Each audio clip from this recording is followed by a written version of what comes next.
ሰላም ጤና ይስጥልን። የተከበራችሁ የጉራጌ ኒውስ ኔትወርክ ተከታታዮች የሰዓቱን ዜና አሁን ጀመረ።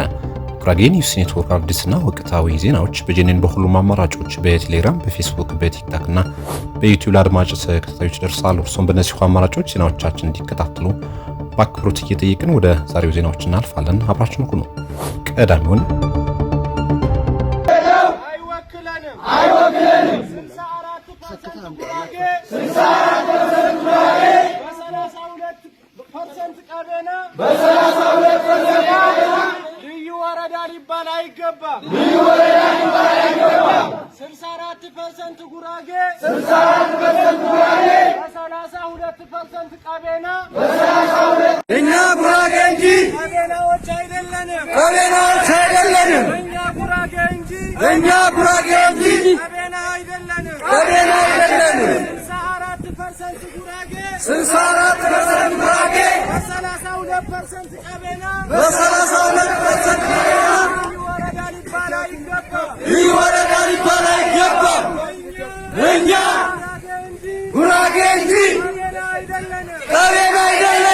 በቀቤና ወረዳ የሚገኙ ነባር ጉራጌዎች ላይ የሚፈጸሙ በደሎች ተባብሰው መቀጠላቸው ተገለጸ።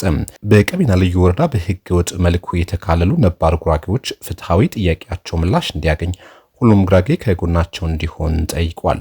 ፍትህ ላጡ ለተገፉት በቀቤና ልዩ ወረዳ በህገ ወጥ መንገድ ስለተካለሉ ጉራጌዎች ጉዳይ ትክክለኛ ምላሽ እስኪያገኝ ዝም ሊባል አይገባም። በልዩ ወረዳው 64% ህዝብ ጉራጌ ሲሆን ይህም በወረዳው አብላጫ የህዝብ ቁጥር መያዙ ማረጋገጫ ነው። በወረዳው በሚገኙ ቀበሌዎች አብዛኞቹ ጉራጌዎች በከፍተኛ መጠን የሚበልጡ ሲሆን በበርካታ ቀበሌዎች ውስጥ ደግሞ ሙሉ በሙሉ ጉራጌዎች የሚገኙባቸው ሲሆን አንድም ቀቤና የለባቸውም። በዚህም ጉራጌዎች በሚገኙባቸው ቀበሌዎች የአስተዳደር መዋቅሩን ራሳቸው ጉራጌዎች እንዳይመሩት ከሌላ ቦታ አመራር መጥቶ እንዲመራቸው እየተደረገ ነው።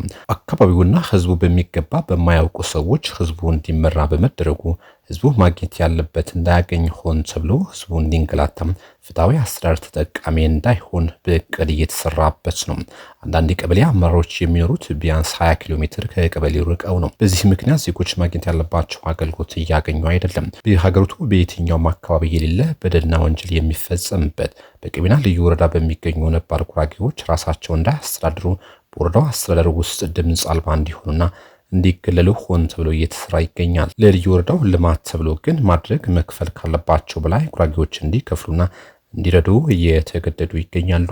በወረዳው ታዋቂ ጉራጌ ሀገር ሽማግሌዎች፣ ምሁራንና ተጽዕኖ ፈጣሪ ዜጎች ከየትኛውም ማህበራዊ ተሳትፎዎች በማግለል ወረዳው ትንሽ ቁጥር ባላቸው ቀቤናዎች እንዲመራና ባለቤትነቱ ለነሱ ብቻ በማድረግ የሚሰራው ወንጀል ሁሉም ህዝብ ሊያውቀው ይገባል። ሌላው ዓመታትን ያስቆጥረው በቀቤና ልዩ ወረዳ በግድ የተካለሉ ነባር ጉራጌዎች ራሳቸውን ችለው በምስራቅ አበሽጌ ወረዳነት እንዲዋቀሩ የሚያደርጉትን ትግል አሁን ማጠናክረው ቀጥለዋል። ዛሬም እንደ ትናንቱ ትግላቸውን ከጫፍ እስኪደርስ ሰላማዊ በሆነ መልኩም ህገ መንግስታዊ የሆነ ምላሽ እስኪያገኝ ይቀጥላሉ። ከዞን እስከ ክልል አልፎም ፌዴራል ድረስ የሚመለከታቸው አካላት አነጋግረዋል። መሰረታዊ ማስረጃዎችንና ሰነዶችን ለሁሉም መስሪያ ቤቶች አስገብቷል።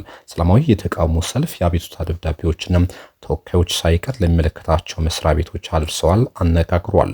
ያለ ህዝብ ውሳኔ በሞሽን ከላይ በወረደ ትዕዛዝ ጥቂት ቀቤና የሚኖሩበት ወረዳ በልዩ ወረዳው አዋቅረው ነባርና ባለ ርስት ጉራጌዎችን የጠየቁትን ራሳቸውን ችለው በምስራቅ አበሽጌ ወረዳነት እንዲዋቀሩ እንዲያስተዳድሩ የሚያደርጉትን ትግል ዓመታት የፈጀ ቢሆንም ምላሽ እስኪያገኝ ሁሉም ጉራጌ ከጎናቸው እንዲሆን ጠይቋል።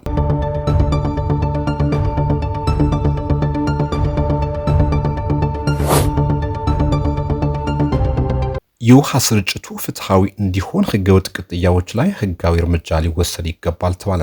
የወልቂጤ ከተማ አስተዳደር የገጠመውን የንጹህ ውሃ አቅርቦት ችግር ለመፍታት አሁን ላይ ከየትኛውም ተግባር ቅድሚያ ተሰጥቶ እየተሰራ መሆኑን ተገልጿል። በከተማው የውሃ ስርጭት ፍትሃዊ እንዲሆን ህገወጥ ቅጥያዎች ላይ ህጋዊ እርምጃ በመውሰድ ህጋዊ ማድረግና የአገልግሎት ክፍያውን አሟጦ ለመሰብሰብ በሚደረገው ጥረት የተሻለ ውጤቶችን ሊመዘግቡ እንደሚገባም የከተማ መስተዳድሩ ከንቲባ አቶ ሙራድ ከድር አመላክተዋል። የወልቂጤ ከተማ የንጹህ መጠጥ ውሃ ተደራሽነት በፊት ከነበረው ችግር ወጥቶም አንጻራዊ መሻሻል ላይ የሚገኝ ሲሆን የተጀመሩ ስራዎች ከማህበረሰቡ ጋር በቅንጅት በመስራት ህዝቡ በቂ ውሃ እንዲያገኝ የሚያስችሉ ስራዎች ይሰራሉ ተብሏል። በከተማው ከመሰረተ ልማት ችግር ጋር የሚነሱ ቅሬታዎች የሚያባብሱት በዘርፍ ውስጥ የሚሰሩ ባለሙያዎች በሚፈጽሙት ስህተት መሆኑ በተደጋጋሚ ይነሳል። በተለይም በመብራትና በውሃ ስርጭት ላይ የሚስተዋሉ ችግሮች አንዳንዶቹ ሆን ተብሎ የሚሰሩ ባለሙያዎቹ በግል በህገ ወጥ መልኩ ሲስተም በመቀጠልና በማበጀት ሌላ አካል እንዲውል በማድረግ ገንዘብ የሚሰበስቡ መሆኑ ለጂኒን ተደጋጋሚ ቅሬታ አድርሶ መዘገቡ የሚታወስ ነው። እንዲህ አይነት ወንጀሎች ኃላፊነት ካለመወጣትና ህዝቡ ማግኘት ያለበት አገልግሎት ሳያገኝ እንዲቸገር የሚያደርጉና የመንግስት ሀብት እንዲባክን የሚያደርጉ ድርጊቶች ናቸው።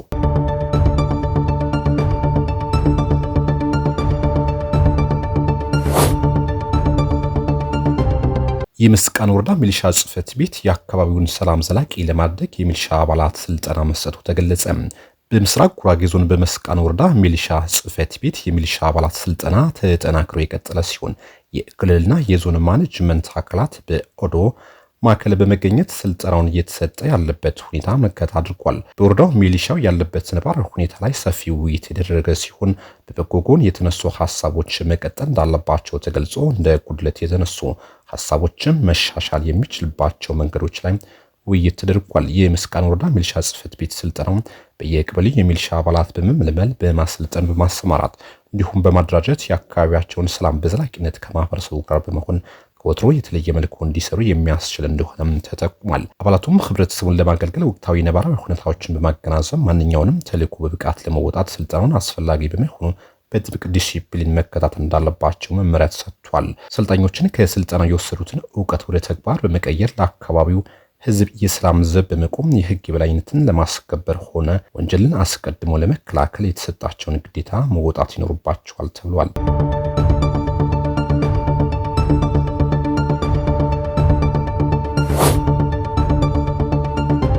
ሚድሮክ ኢንቨስትመንት ግሩፕ ከ120 ሚሊዮን ብር በላይ የፈጀ የንጹህ መጠጥ ውሃ ፕሮጀክት ማስመረቁ ተገለጸ። በገደባኖ ጉታዘር ወልኔ ወረዳ በሚድሮክ ኢንቨስትመንት ግሩፕ አማካኝነት የተገነባው የመሃል አምባ ከተማ ጥልቅ የውሃ መጠጥ ውሃ ሙሉ በሙሉ ተጠናቆ አገልግሎት መስጠት መጀመሩን ተገልጿል። በወረዳው መንግስት የባለ ሀብቱን የህብረተሰቡና የረጂ ድርጅቶችን አቅም በመጠቀም የንጹህ መጠጥ ውሃ ሽፋን ወደ ተሻለ ደረጃ ለማድረስ በተሰራው ስራ አበረታች ውጤት ማምጣት መቻሉን ተነግሯል። ሚድሮክ ኢንቨስትመንት ግሩፕ ከ120 ሚሊዮን ብር በላይ በሆነ ወጪ 2 ተገጣጣሚ ታንከር 12 ቦኖ ግንባታን ጨምሮ የ12 ኪሎ ሜትር መስመር ዝርጋታ እንዲሁም 3 የትራንስፎርመር ተከላ በማካሄድ በተሳካ መልኩ አገልግሎት መስጠት እንዲጀምር አድርጓል። ሚድሮክ ኢንቨስትመንት ግሩፕ ከወረዳው አስተዳደር ጋር በመሆን የህዝቡን የንጹህ መጠጥ ውሃ ችግር ለመቅረፍ እያደረገ ያለው ብርቱ ጥረት ተደናቂ መሆኑን በማንሳት በወረዳው መንግስትና ህዝብ ስም ምስጋና ተችሮታል።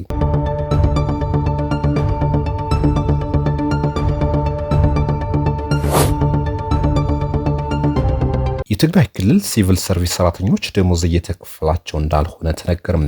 የትግራይ ክልል ሲቪል ሰርቪስ ሰራተኞች የሁለት ወር ደሞዝ እንዳልተከፈላቸው ሲገልጹ የክልሉ ነዋሪዎች በበኩላቸው ከሁሉም ባንኮች በቀን ወጪ ማድረግ የሚችሉት ጥሬ ገንዘብ ከ1000 ብር በላይ እንዳያልፍ መታገሩን ገልጿል።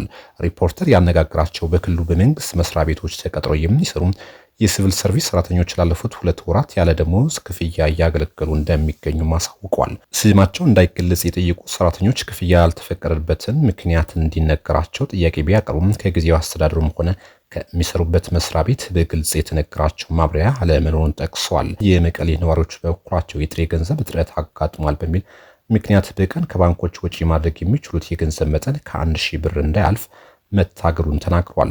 አቶ ዮናስ ብርሃን የተባሉ የከተማዋ ነዋሪ የጥሬ ገንዘብ እጥረት ተከስቷል የሚለው ምላሽ መጀመሪያ መስጠት የተጀመረው ከ2 ሳምንት በፊት ጀምሮ በመቀሌ ውስጥ የሚገኙ የገንዘብ ክፍያ ማሽኖች ብር እንደሌላቸው ሲያዩ ባንኮች ሄደን በምናሳውቅበት ጊዜ አንስቶ ነው ብሏል።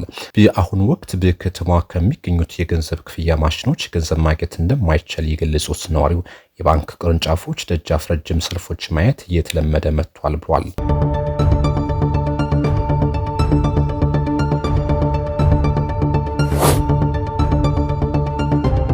በቅርቡ ለመንግስት ሰራተኞች የሚሰጠው የቴክኒካል ብቃት ምዘና ለእያንዳንዱ የስራ መደብ 120 ጥያቄዎች ከሚሰራው ስራ የሚዘጋጁ ሲሆን የባህሪ ጥያቄዎች ግን የሁሉም አንድ አይነት ይሆናሉ ተብሏል። የፌዴራል ሲቪል ሰርቪስ ኮሚሽን ኮሚሽነር ዶክተር መኩሪያ ኃይሌ በመንግስት አገልግሎትና አስተዳደር ፖሊሲ በተቀመጡት 7 ትልልቅ ጉዳዮች አንዱና ዋነኛ የሆነው የመንግስት ሰራተኞች የብቃት ምዘናና ማረጋገጫ ስርዓት መገንባትና የማስፈጸም አቅምን ማሳደግ የሚለው አምድ ወደ መሬት አውርደን ስንተገብር ሀገራችን በሲቪል ሰርቪስ ውስጥ በእውቀት በክህሎትና በባህሪ የተሟላ ስብዕና ያለው መንግስት ሰራተኛ እንፈጥራለን ብሏል። በሀገራችን እስካሁን የነበረው በንድፈ ሐሳብ ወይም በቲዮሪ ብቻ የተደገፈ ሲሆን በእውቀት ብክሎትና በባህሪ ተመዝኖ ወደ ሲቪል ሰርቪሱ የሚገባበት ሁኔታ አልነበረም። አሁን የምናደርገው እውቀትን ተግባርና ባህርን ያላበሰ ሰራተኛ ነው የምንፈልገው ያሉት ኮሚሽነሩ ይህን ለማድረግ ደግሞ ከቲዮሪ ወደ ብቃት እንዴት እንሄዳለን የሚለው በሪፈሩም በሶስት ዌቭ ተከፍሎ በርካታ ስራዎች እየተሰሩ መሆኑን አብራርቷል። ከዚህ በኋላ ወደ ሲቪል ሰርቪሱ የሚገባ ሰራተኛ ከቴክኒክና ሙያ ከደረጃ 2 በላይ የሚሆን ሲሆን አሁን ከዚህ በታች ያሉትን የመንግስት ሰራተኞች ስልጠናውን እንደሚመዘኑ ተናግሯል። ለዚህም የብቃት ማዕቀፍ ተዘጋጅቷል። የቴክኒካል ብቃትና የባህሪ ብቃት ተብሎ የተለዩ ሲሆን የቴክኒካል ብቃት 15 ክፍሎች አሉት። የባህሪ ብቃት 12 ክፍሎች ይኖሩታል ብለዋል። ጥያቄዎቹ በሶስት የሚከፈሉ ሲሆን ከባድ፣ መካከለኛና ቀላል ጥያቄዎች እንደሚሆኑ ተናግረው ጥያቄዎቹ ከንድፈ ሐሳብ ወጥተን ተግባር ተኮር ሆነው ሁሉም ሰራተኛ ባማከለ መልኩ የሚመዘኑ ይሆናል ብለዋል።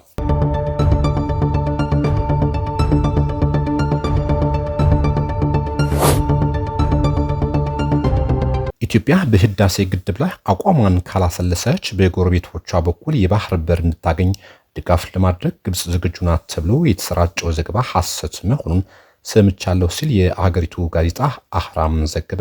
አንድ የግብጽ መንግስት ምንጭ ግብጽ በውሃ ደህንነቷና በኢትዮጵያ ህዳሴ ግድብ ዙሪያ ያላት አቋም አልተቀየረም በማለት ዘገባውን መሰረት የለሽ በማለት ማስተባበላቸውን ጋዜጣው ዘግቧል። የቀይ ባህር አስተዳደርና ጸጥታ ጉዳይ የቀይ ባህር አዋሳኝ ሀገራትን ብቻ የሚመለከት እንደሆነና ሌላ አገር በዚህ ጉዳይ ውስጥ ተሳትፎ ሊኖር እንደማይችል ምንጩ ተናግሯል ተብሏል። ለተባበሩት አረብ ኤሚሬትስ መንግስት ቅርበት ያለው ዘ ናሽናል ጋዜጣም ግብጽ ይህኑ ሐሳቧን ለኢትዮጵያ ጠቅላይ ሚኒስትር አብይ አህመድና ለፕሬዝዳንት ዶናልድ ትራምፕ አስተዳደር መላኳን ከምንጮቹ መስማቱን ጠቅሶ ሰሞኑ መዘገቡ የሚታወስ ነው።